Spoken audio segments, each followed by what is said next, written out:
So it's really great to be here with Frau Warner, and I am delighted, especially because Hildegard von Bingen is German, and it is International Women's Day, and it's deeply appropriate for us to be celebrating this particular amazing, remarkable, revolutionary woman on this very day. I So just got thank you for goosebumps having to me think here. about like this conversation isn't only a conversation but also a celebration. Mm-hmm. And of course, you have tea, I right? do, And I of course, have and it's Apfelschorle. oh, which I also love. And just so all of your listeners know, the tea is from the Abbey of Saint Hildegard in Rudesheim, or in Eibing, technically in Eibingen. Yeah. And they have all sorts of tea, and they have a gift shop, and I am obsessed with you'll have to help me with the pronunciation. It's Kräutertee, Kräutertee. Kräutertee. Ja, Kräutertee. There you go. This sehr is gut. why you are the German teacher. Ich I liebe die deutsche Sprache. yeah. Yes. Sehr So gut. I love it. Yes. Yes. And so my tea is wunderbar. Sehr schön. Das freut mich. Das freut mich. I'm happy. Das freut mich. Mm-hmm. So, we're here to talk about Hildegard von Bingen in the context of your book and Yes. also in the context of International Women's Day because she was Yes. pretty awesome. Yes. Revolutionary, definitely. So, I think we'll be pretty good covering everything. So, let's start at your Hildegard pilgrimage. I don't remember which year it Yeah. was, Yeah. but 2023. it's only been 3 years. Mm-hmm. Oh, I know. you've done a lot in 3 years. Well, when Hildegard, I mean, as we will learn about Hildegard, this woman had a lot of energy, and when her spirit speaks to you, you just kind of get drug along with her. Would you please give us a bird's eye view of the past 3 years since you took the pilgrimage? Yes, I would love to. So, once again, I'm the Reverend Danae Ashley. I'm an Episcopal priest and also a marriage and family therapist. I have a private practice in the Seattle area. And this pilgrimage began because I had been serving congregations for 15 years at that point in 2023. And the congregation that I had served through the pandemic and up to that point, they were having a real budget crisis, and they ended up balancing their budget on the back of my position. And so I was unexpectedly without a job, and I had been up for a sabbatical, and I had wanted to really, for my sabbatical, learn more about Hildegard of Bingen, who is a 12th century Benedictine nun, German nun, and saint, and in the church. And I wanted to learn more about her concept of viriditas and how that was tied to healing, because she really wedded that term both to physical and spiritual healing. And so I was very curious about it. And so after I left that church, I was able, through the help of my amazing friends across the world who were kind of honestly outraged about how the church did that to me, they helped supply me with enough resources to go on this pilgrimage on the Hildegard of Bingen Pilgrimage Way. And I followed this guidebook by Dr. Annetta Esser, highly recommend. It was translated into English, and so that's the guidebook that I followed. And one of my friends who spoke German helped me get places to stay and all of that stuff. So that was really, really lovely, because I'm sorry to say, Frau Warner, I was never interested in German or Germany or anything about Germany. My whole family's from the British Isles. That's kind of where I go. I studied at the University of Aberdeen in Scotland. So like that's kind of my place. So But we've anyway, also got the Anglo-Saxons included in there, so close enough. well, I mean, the royal family is technically German heritage, so. well, and yes, and what I did not know, and that I learned, and now you will all learn, is that Hildegard was in Celtic land. So the Celtic people, which I did know from my studies in Aberdeen, the Celtic people came from southern Germany, southern France, and this area, this kind of broad swath of area, and they migrated up into the British Isles. And because the British Isles were islands and they ended up being very insular, their culture up there changed, like went on and did its own thing, while the continental culture continued to go on. So, and in fact, the monastery that Hildegard ended up being at for over 40 years of her life, that monastery was founded. This is the traditional story, by Saint Disibod, who was an Irish monk who had come back to those lands. And so there's like this double kind of Celtic connection. So I That did not is know that at the time. fascinating.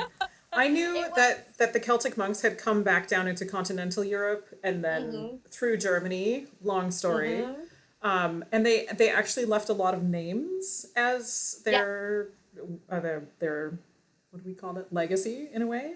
Yes. But I did not know that they had originally gone up from southern Germany and southern France. That's fascinating. Yes. It's very interesting. The whole history of the Celtic people is very interesting. But yes, they came from that area. So so it was, and she lived in the Dizzy Bodenberg monastery for all that time of that period of her life. So it was just another deep connection, which when I went on the pilgrimage, the way that Annetta had set up the book was for you to really understand. It wasn't like you were going to sites of Hildegard. You were, but a lot of it was more about context, about how do you understand Hildegard's world and life. And so it's really beautifully done. Like the pilgrimage way is really beautifully done, because also this was almost 1,000 years ago. She lived from 1098 to 1179. So that was a long time ago. So there are not tons of sites that are left, and there's a lot of information that we don't have about her. So the way that Annetta chose to do all of the pilgrimage way, which is, I'd have to look at the book. It's like, I don't know, 81 kilometers or something like that. But it really, I had much better understanding of where Hildegard came from and how that influenced the way that she wrote things and the way that she viewed the world. It's so very German, because people ask me all the time, like, why does this word mean this thing? And it also means that. And usually the response is context. Yes. And in Germany, and in speaking German, you have to really pay attention to the context that you're in. You have to pay attention to like the people you're speaking with and the register that you use. And Germans, I think they learn a lot through context, and they're also very comfortable providing context and explaining why things are. So that's actually very good for adult learners. So it doesn't surprise me at all that you learned so much about her through context.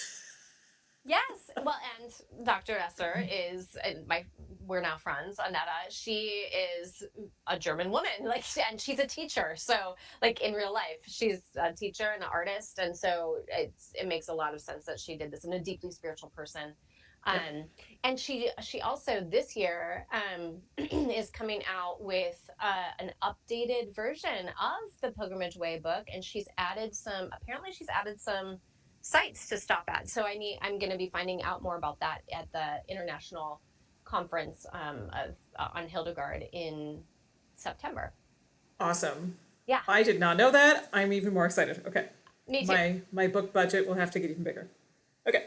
Before we go to my other questions, let's take a moment and really talk about viriditas, because it's featured in your book. It is what it sounds like is part of the core of Hildegard's book. It's spring. I mean, it's going to be 68 degrees in Milwaukee tomorrow. It's going to be high. Like, everything is turning green. Yes. Please give us some information for people who don't know anything about viriditas. I know very little. Go for it. So viriditas, it's a Latin term, and it wasn't new to Hildegard. She did not invent the term. It was being used all over the medieval world. It literally means green, and it can mean like green sap. It can mean the color green. It's this life force, so to speak. That's what it means. Like Mm-hmm. when you're looking at plants, like the life force of plants. Yep. And so that's how it was being used, like all over medieval Europe at that time. And remember, Hildegard was a Benedictine nun, and Benedictines had access to all of these different healing works because of their network of monasteries across Europe Mm-hmm. and like Northern Africa and all of that. So they were she had a lot of knowledge through working in the infirmary and being, at the Dizzy Bodenberg, which is a very large, if you ever go there. Have you been there? I can't remember. Not yet. I've been to Eibingen. I've been to the Oh, yes. Abbey, Yeah, and I yeah. heard the nuns sing. It was I don't know which hours it was, Yes, but yes. also note if anybody goes there and they get to hear the nuns, please stay seated. They don't want to be seen. That's why they're around the corner. Please Right. just stay seated and leave them alone. Yes. Quick little tidbit. Yes. And it was incredibly moving just to be there. But then somebody walked through the gate that went back to the garden, and I could see it. I wasn't in, like, you weren't allowed to go through unless you Right. were staying there. But Right. somebody opened the gate, and I remember thinking, wow. Like just a Mhm. peek at the garden, and I thought I need to come back here someday. I've been trying to make it back ever since. I will do it. Yes, I you will do will. it. Yes, and I've never stayed at Eibingen, but have visited there a few times now. Mhm. Dizzy Bodenberg, there's only ruins there now. Right. But it was so large. I just wanted to give an impression. It was so large that the ruins are, it's like the way I describe it in my book, it's like you are standing outside of time, because it feels like it could either be being constructed or it could be deconstructed, because it's so large. There's still so much left. Weird. Yeah, after all these years, all these centuries. So Wow. it's like a very thin place of the world. But my point is that it was a very bustling monastery. It was at the juncture of two rivers, the Na and the Glans. And Mm-hmm. so they had people coming in and out, and people visiting and people getting healed. And so Hildegard had a lot of access to knowledge. She never, in her writings, she's always saying that she was not learned, but she lived there amongst the monks and with her convent. And so she had to pick up something, even if she wasn't reading it herself or whatnot. So anyway, She picked up a lot. yeah. And she had a very quick mind, obviously, but viriditas. So in terms of that, she tied it later on in her writings. She tied it to also a spiritual force. And so her idea, and what I was looking at in my book, which is about psychotherapy and like holistic mental health healing, Mm-hmm. what I was looking at is how does your viriditas, as in your life force and the spiritual life force, like how do they come together for healing, Mm-hmm. and how do you tap into that deeper life force of healing when you are going through a mental health crisis, or you're trying to heal from a wound from your past or whatever. So she did that spiritual thing where she tied it together with the actual physical healing. And so when she talks about it, she talks about it in a variety of ways, but that late in her later writings, that's how she was viewing it. It sounds like something that's more three-dimensional, Mhm. 4, 5, 6 dimensional, than something Mhm. that's like, here, just do this and you'll be fine. Right. Just take a pill. No. Right. Right. Well, and in the book, I obviously reference her writings about it, but I also the way that I apply it is I ask the question of myself, what is blocking my viriditas? What is keeping me from being as healthy and whole as I can be? And Mm-hmm. I look at from an Adlerian perspective, because my theory that I was trained in as a psychotherapist was Alfred Adler's individual psychology theory.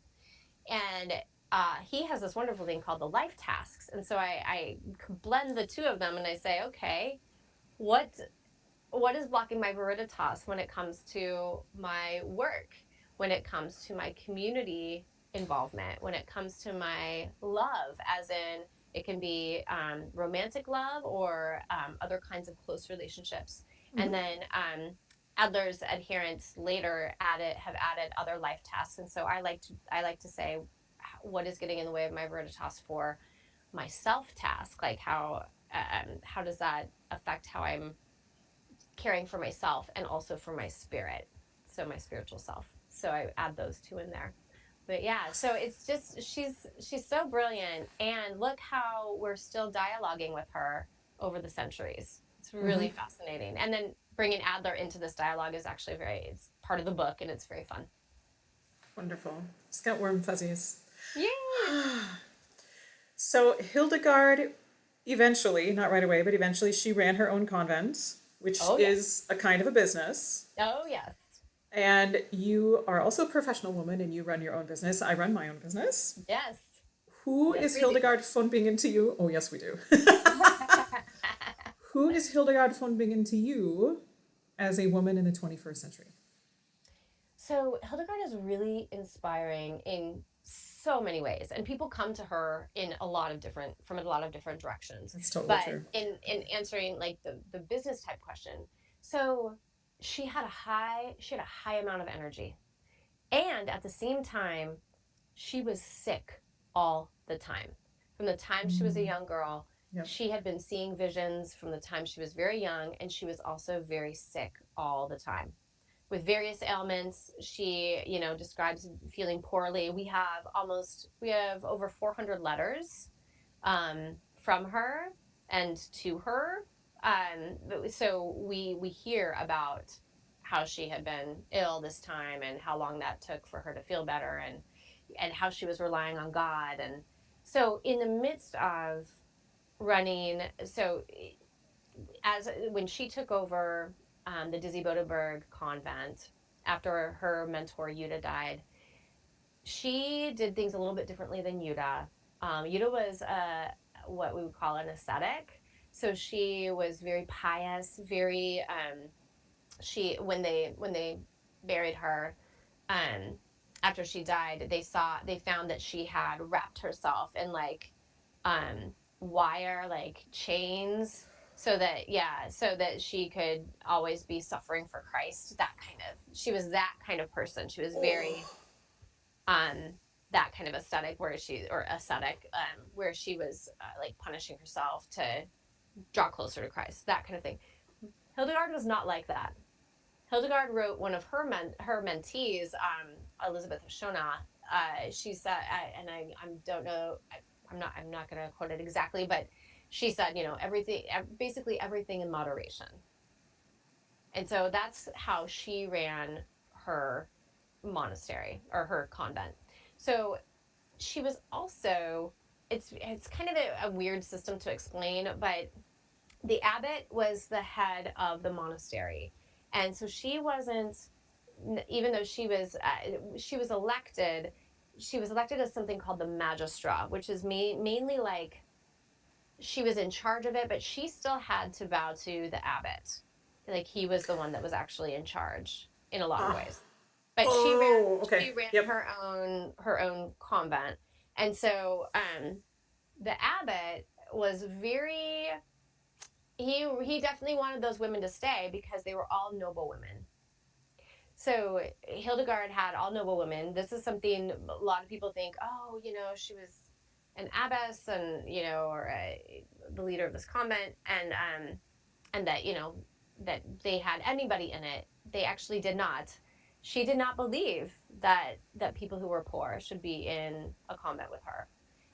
Because as was in heaven should be on earth, and there was a hierarchy in heaven of angels and celestial beings, all the way down to humanity. And so of course, the nobility in humanity were above, these poor people, so they should not be in her convent. There were other convents for them.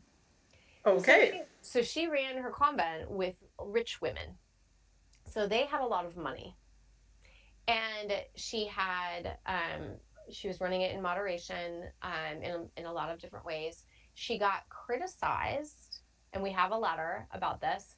She got criticized because she allowed her nuns to dress up on for mass, and they were allowed to wear like white flowing dresses and let their hair flow down, and they would have gold crowns on their heads because they were controversial. Yes, they were the brides of Christ. Yep. So she was running things her way. This is the point of my story. So as a business person, like, she was running things her way that she saw as fit. And there was criticism about it. And she just kept going the way that she felt God was calling them to be.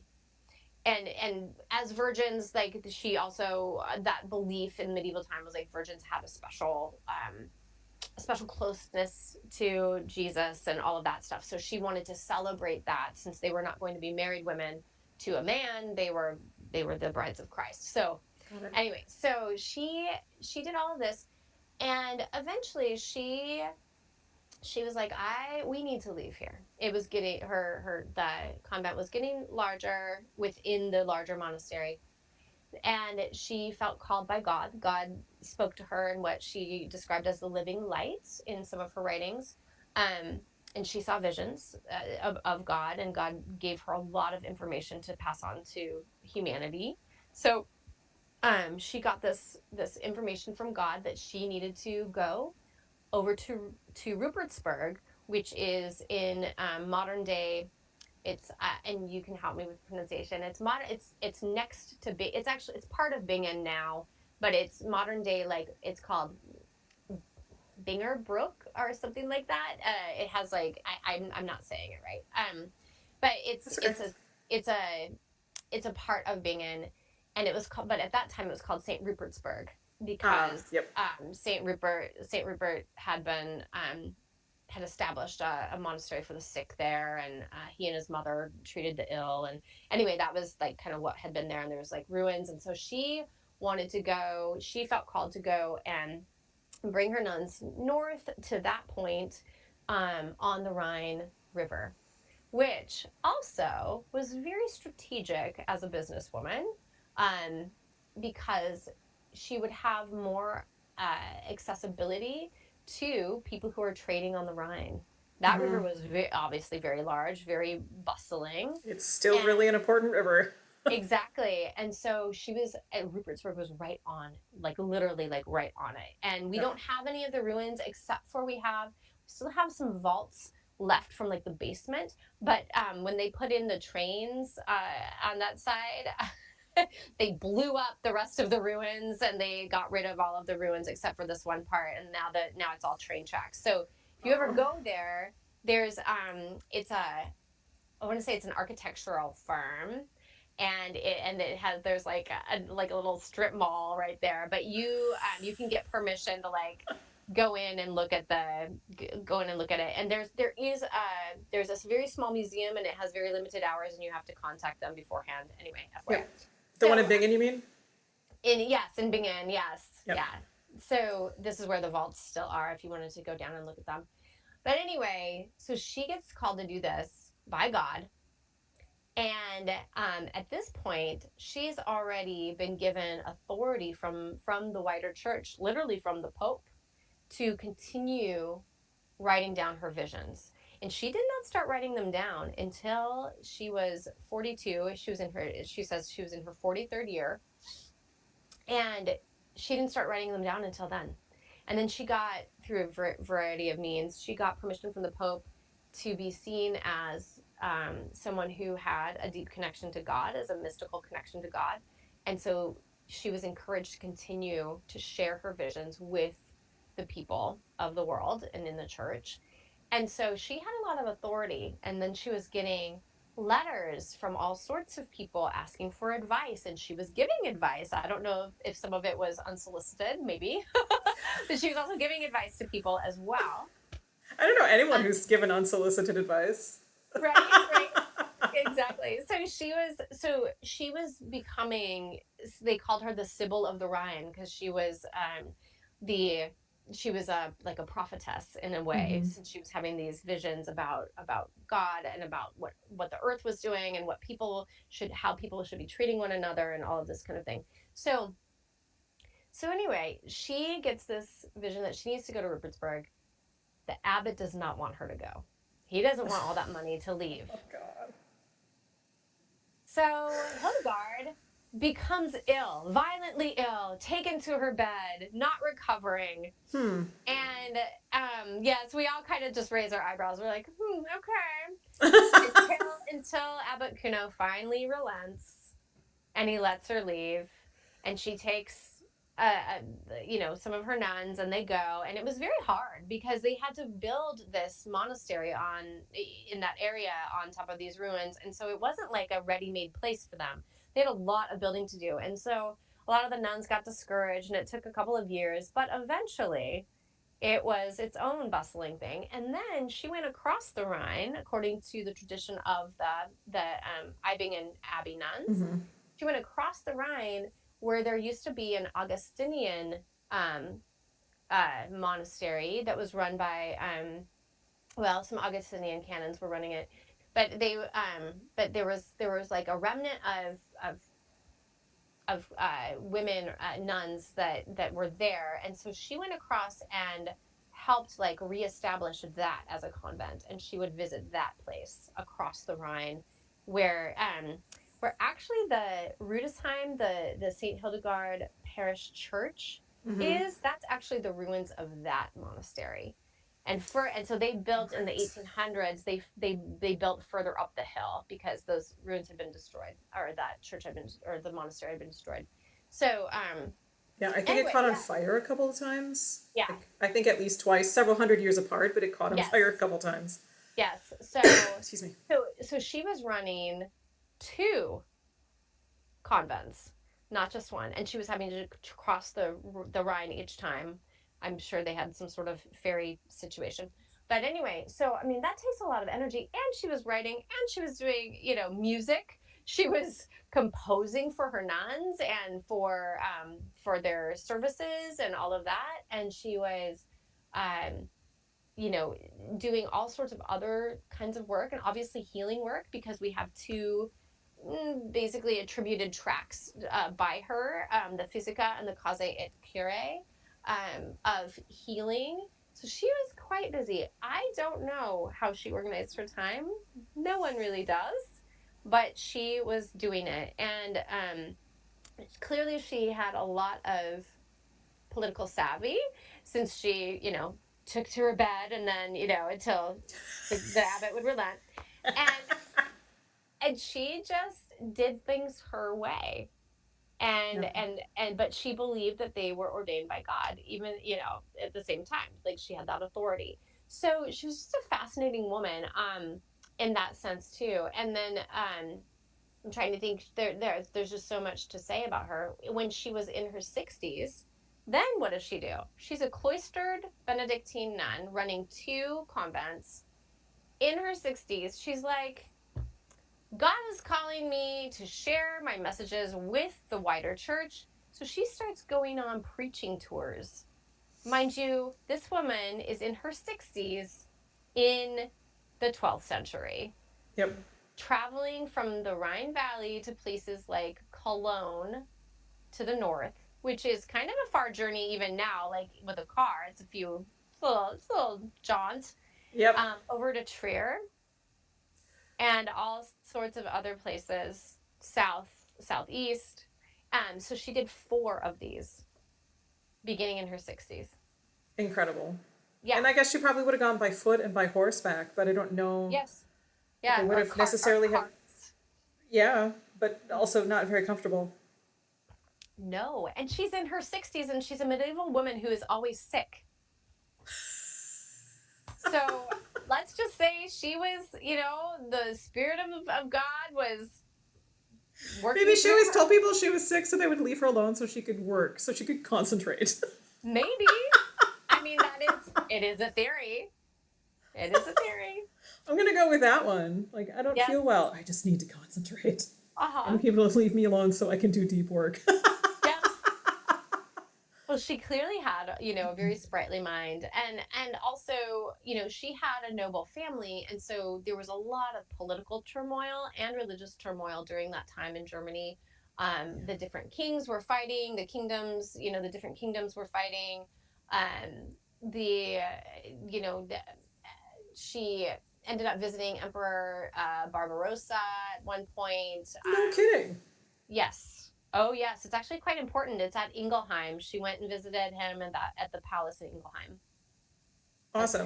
That's part of her legacy. If you ever go there, you can go to they still have a lot of ruins from that palace. It's and the wall kind of around the town. It's very interesting. They have really good wine there. Oh, that sounds great. Let's go. Yeah. We should probably point out, though, that this is German construction, that even 1,000 years later, you can still see large portions of a lot of buildings. This is German construction. They make things to last. Yes, very clearly. Very clearly. So I mean, it just sounds like to me, like when you're asking about like running a business, I think also because of the way that Benedictine convents ran, everybody had their role too. So it's not like she was doing everything by herself.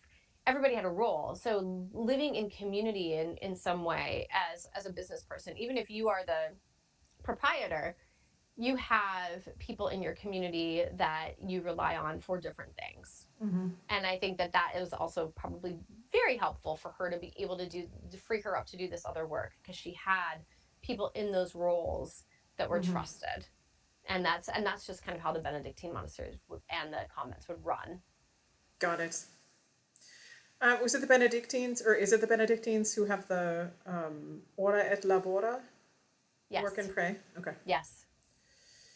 So I'm going to read this whole thing because I think the complexity of Hildegard and the complexity of your mind are very, very similar.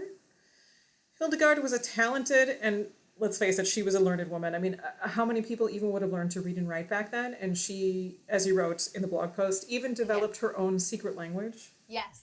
I mean, that's pretty awesome. From her religious leadership to her business sense, and from her musical compositions to her work as an herbologist, she was one impressive woman. Yes. You also combine being a master gardener with family marriage therapy, not to mention your career as an Episcopal priest and now an author. And that doesn't even cover all of the many, many different skills that you have gained over the years. But also, like, people ask me, like, how do you get this all done? And I'm like, but that's not an end game. That's a skill that you learn along the way, which has been helpful for me to think about how I do things. But yes, what have you learned from Hildegard about combining your multiple related talents, and how has her multifaceted life supported yours? Yeah, those are such great questions. And wow, being compared to Hildegard, I'm like, whoo, no, I bow down. I bow down to that woman. She's amazing. I would say Annetta is a lot like Hildegard in the way that she does everything. I mean, my goodness. Anyway, that's the whole other thing. She, so for me, I live by a motto, work smarter, not harder. So, Yes. definitely being efficient, outsourcing things that make sense, having a good network of community to do different things. And also, I know that this is not everyone's background, but for me, being a Christian priest, for me, all of these facets of my life are part of it's part of my call in what I would consider serving God. And so I think that is similar to Hildegard. For her, everything starts with God and her relationship with God, and was she right with God, and was she following what the living light was telling her. And so even for me, I like with the book is called My Sap is Rising, and and the subtitle is a very long subtitle, but we've got time. Read it. It's a pilgrimage of holistic mental health healing with Hildegard of Bingen and Alfred Adler. So very descriptive of actually what the book is about. But the reason it's called My Sap is Rising is because it actually, that term came from my experience whenever I feel like the Holy Spirit is moving in my life to step into something new.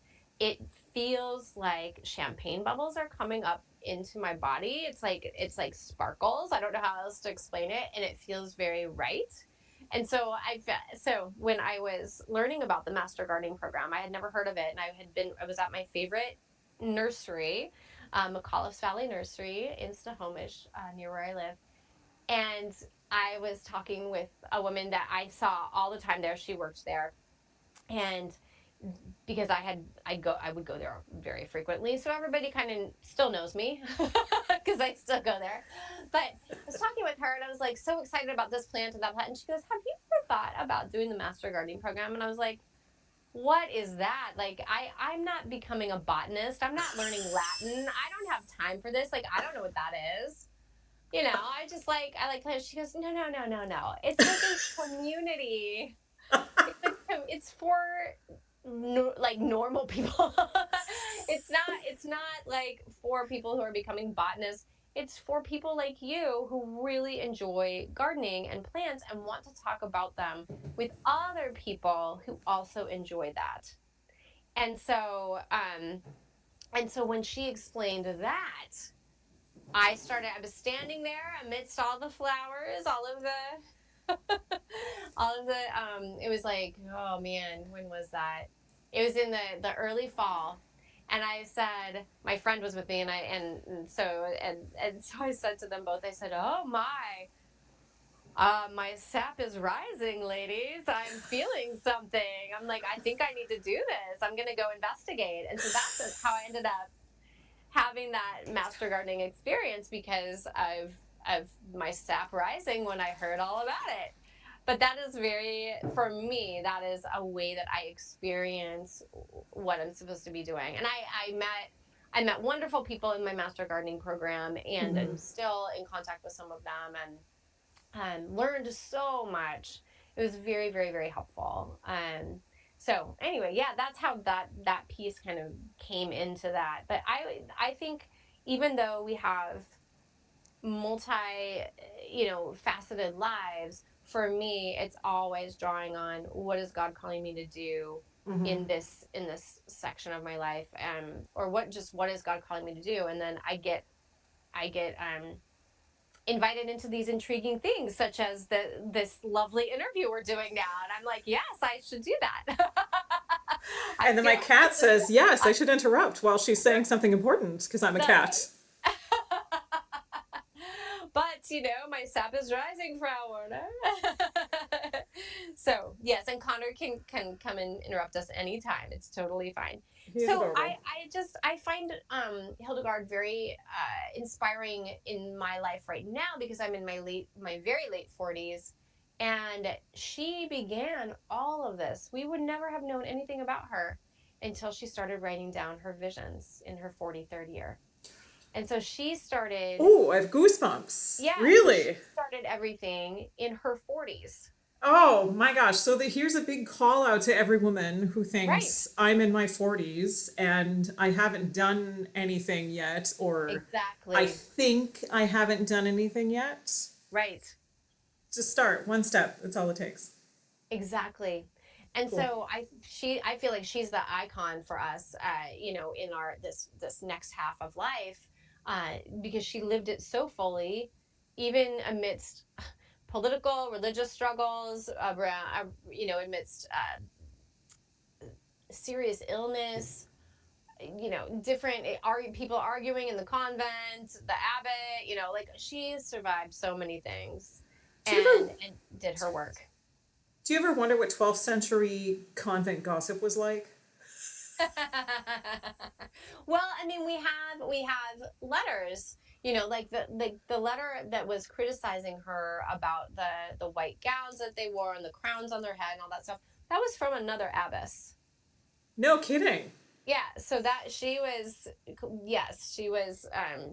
trying to take Hildegard to task, and Hildegard had quite the comeback for that one. But also, white cloth used to be some of the most expensive cloth, wasn't it? And that was the 12th century? Yes, but she was a noblewoman. Yeah, wow. Mm-hmm. My goodness. Yeah, so I feel like that's how she really supports my life right now. And I think she has something to say to all of us around living in a very uh, confusing, violent time, Mm-hmm. because that's what she lived through. Mm-hmm. You know, being part of political gambits, religious gambits, like all of this stuff, she was able to protect each of her convents based on her political savvy and her smarts and the fact that she had this authority from God. So, Mm-hmm. and she had family, you know, that were not, I mean, some of them were in the church, but that was power too. And so she was able to reach out to different connections that she had in order to protect her convents when the wars came nearby her. So That's none of really her stuff, powerful. yeah, none of her stuff ever got destroyed. She was very savvy that way. But also, Wow. she was looking at, what does God want me to do right now in this moment? And whether it was composing new music, you know, writing down a vision, writing a sermon that she was going to be, you know, doing, writing a letter, like she was very focused on that and what was right in front of her. And I think that that's Mm-hmm. very helpful for us today as well. Like, what can I do right now, right in front of me? That sounds very apt. Mm-hmm. If someone knows Hildegard's saying, I am a feather on the breath of God, what does God want me to do right now? I am a feather Mm-hmm. on the breath of God. Yes.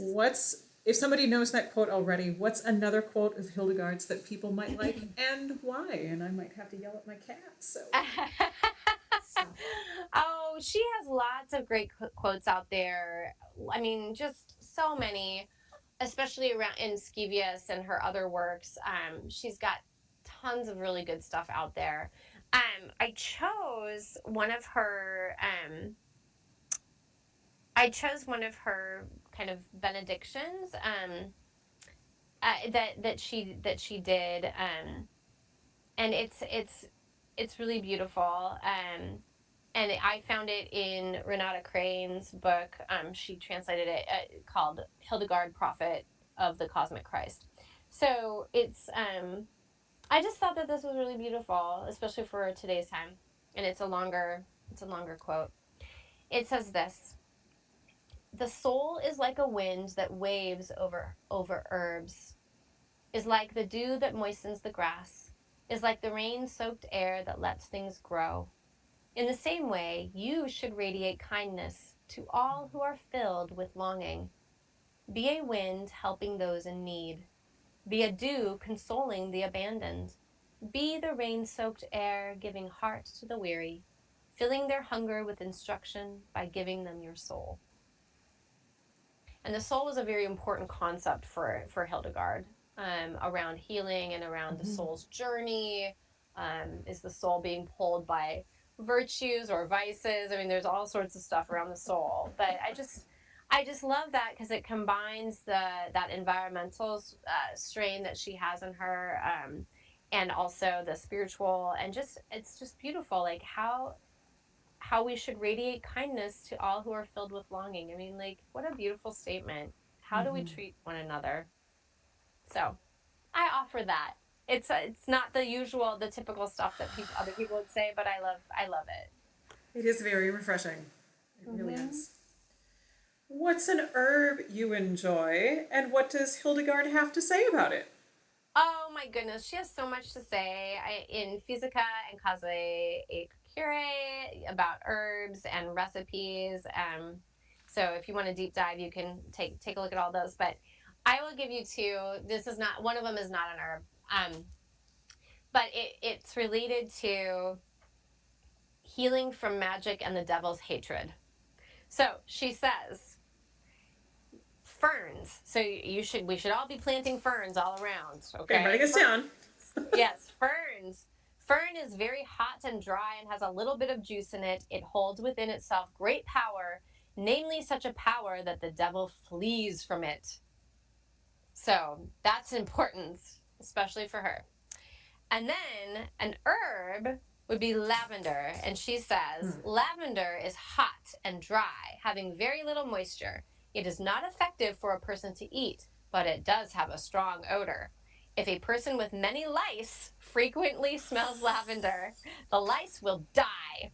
Its odor clears the eyes, since it possesses the power of the strongest aromas and the usefulness of the most bitter ones. It curbs very many evil things, and because of it, malign spirits are terrified. That is awesome. So, plant ferns and lavender. They actually look very beautiful together. I might actually do that. If your climate if your climate can hold both of those things. Yeah, I can't remember off the top of my head which zone I'm in, but there are hardy ferns here. There are plenty. Oh yeah. I'm on it, Hildegard. I have ferns and lavender out in my garden, unbeknownst to me that Hildegard before I even knew that. Did you plant them together? Yes, yes. The lavender, I always plant lavender. I have lots of different kinds of lavender, but the ferns just kind of sprung up. I have ferns in my front yard. I don't know, like through birds or whatever. They just kind of sprung up around this back part of the garden. I'm like, I didn't plant them. They're just kind of hanging out there. So awesome. So apparently, it's being protected from like the devil and evil malign spirits, but not from the dog digging in that part of the garden. So I guess they see the dog as, a benevolent spirit who's just a little bit mischievous. I would say your dog is benevolent but mischievous. I would say so. Similar to my cat. Yes. I don't know what he wants, but we'll find out. Oh, he wants you is what he wants. I think he's a little bit envious of all this attention. He's like, excuse me, it's the weekend. You're home now. Understood. You're not in your office. That means you're not at work. Yeah.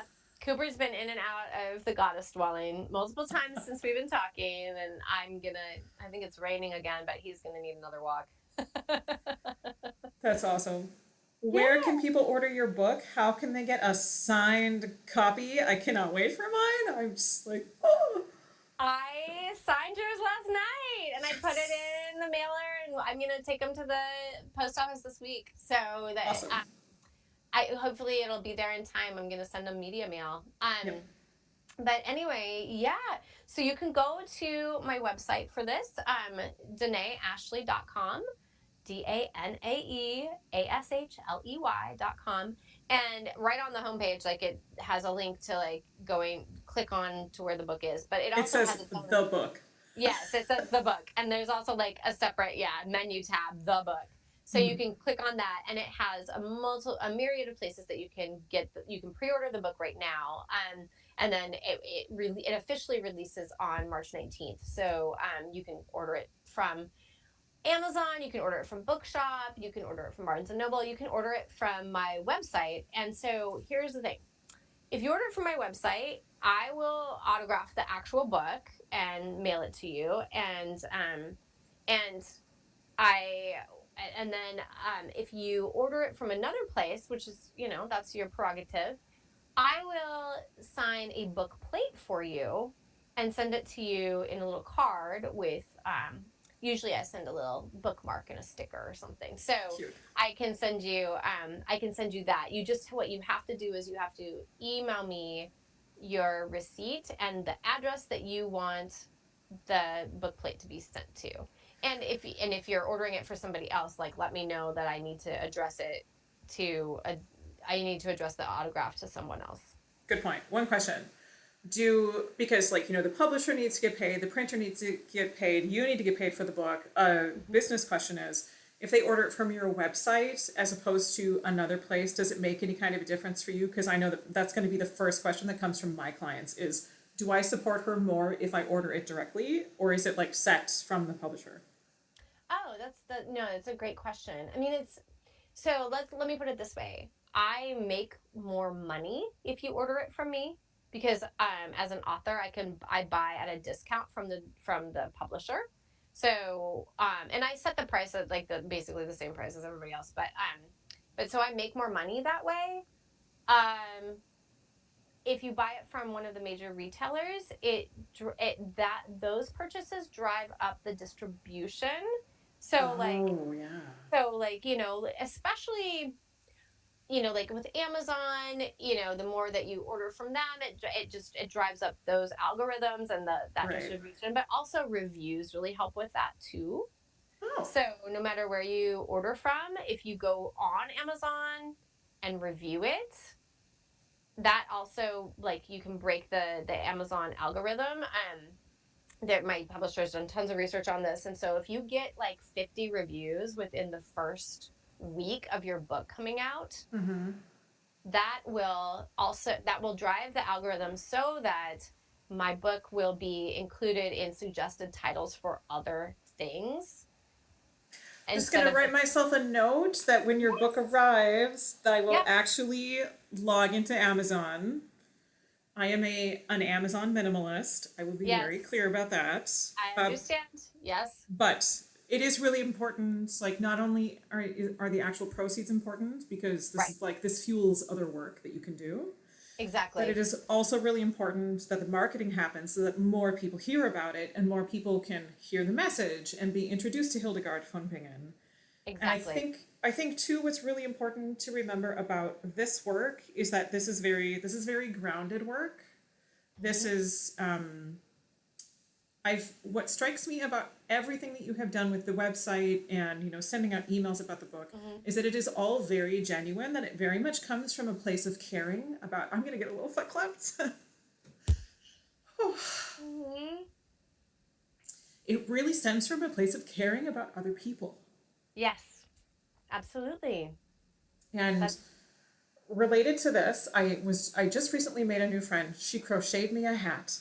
Aww. But I found out that she makes teddy bears which go to the ambulance, which is part of a firehouse here in Milwaukee. Oh, lovely. And I thought, what a beautiful, tangible way. It's a small thing. She gets the upholstery samples from a furniture store that would otherwise go to a landfill. It's perfectly clean upholstery. Wow. And she makes the teddy bears out of that. Her daughter's involved, and it goes directly to these children. That's and amazing. It is such a beautiful and very tangible way of helping other people who are in, like, these little kids. They're terrified. They have to go in an ambulance. I know.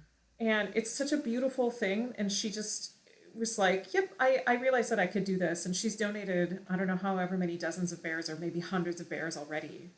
Wow. And to see that kind of caring and to see your book and to weave together Alfred Adler and Hildegard von Bingen and to put these things together, and that so much of the work that you've done is about connection. This is really about caring. Yes. Yes, you got it. You understand me. Well, and also I should point out to that, you know, I mean, the foundation of like Adler's work is about encouragement and also this spirit of community, which has a very long German name. He was from Austria. Gemeinschaft or something like that. Gemeinschaft? Yes, that's what it is. That's a big word. Die Gemeinschaft. I should know that. I've been Adlerian for, 15 years anyway. Oh, Gemeinschaft is not an easy word to say. No, it's not. We can work on it, no problem. Yes. So, but it's that communal feeling that we are looking out for one another. We are living on the horizontal plane and not on the vertical plane, like climbing up ladders and smashing people down below us. I sense another interview. That is a huge piece of his work. And then with Hildegard, I mean, and I talk about that in my book, so you can read about that too. But blending that with Hildegard, her big thing was there is no healing without community. And so, like, in the book, I talk about this exorcism of Lady Sigavisa, who was this poor, tortured woman, tortured by demons. This abbot writes to Hildegard and says, how do I help this lady? And so she gives him very explicit instructions, which we have the letter of, on how to help this woman. It is really insane. Anyway, there's a lot. It's a lot. So he tells her that he does what she asked, but this woman, and she was okay for a little bit, and then the demon came back and said, well, I will only talk to I can't remember. He calls her like the crone of the vine or of the Rhine, or something to that, but it was very like derogatory, like, I'm only going to talk to that old witch on the Rhine or something. The demon is saying this. And so the abbot sends her this letter and says, and I'm sending her to you. And before she can she replies and she's like, I have been very ill and I really can't accept anyone. And but the woman arrives like before she can even reply. So we have this record of her saying, I was very ill and she arrived. But the whole thing is that she comes in and immediately, the nuns take charge of her. She's given nourishing food. She's given a quiet and safe place to stay. She's never alone. There's someone with her all the time. That she can participate and is invited to participate as she may in the life of the convent, as in like the prayer times and the singing and like all of that. But even if she's not participating, she can hear it. And meanwhile, Hildegard is praying and is asking the rest of the village around to bring provisions, and they're going to prepare for 40 days during Lent, and they're going to do this exorcism on Holy Saturday. And so not only is the convent part of this healing work, but the rest of the villagers are also asked to pray and bring provisions, extra provisions for this woman who's staying at the abbey, all of this stuff. And so they end up doing the exorcism that only Hildegard and these priests that she gets can do. This time it works. But all of that is to say, would it have worked if she didn't have that whole community healing and giving her safety and security and belonging? Mm-hmm. So, yeah, to your point, that's where this book comes from. It's how do we make connections? How do we bolster each other? How do we connect? Yep. How do we help heal each other? Because that's what this is all about. Earlier today, I was in a store and there were plenty of self-checkouts, which I loathe. And I did too. Oh my gosh, glad to hear it. I hate them. So what I've decided to do is every single time I can talk to a cashier, or if there's a manager around, I'll say, can you please call a cashier over? Mm-hmm. And I thank them and I say, I would much rather talk to a person. Yes, absolutely. Because even that little bit of contact every day when you're just, going about your life, or you have to go into a shop or a store or whatever it is, that little bit of contact, it just makes such a huge difference. Yes, it does. And if that's the place that we can start, then let's start there. And if it can be like, having a chat with a stranger on the bus, then let it start there. That's fine. Mm-hmm. Yeah, exactly. Yeah, we can't get through this life without each other. Healing does not happen without another person present to witness it. Yeah. So, yeah. Well, this has been really lovely. Did I answer your questions? All of them, and then some, and this has been wonderful. Please remind us again where people can find you and your work and the book, and then we'll close with that. Yep. So people can find out more about the book and more about my other work that I do at danaeashley.com, DANAEASHLEY. And there's links for the book at all the different places, and links and just more about me in general on the website. And I'll be doing presentations. I have a book tour that is happening. So if any of your learners are in the Seattle area, I'm going to be in person at my book launch on March 27th at St. Stephen's Episcopal Church in Seattle. You can ping me if you want more info, but there's more info on the event page in my website.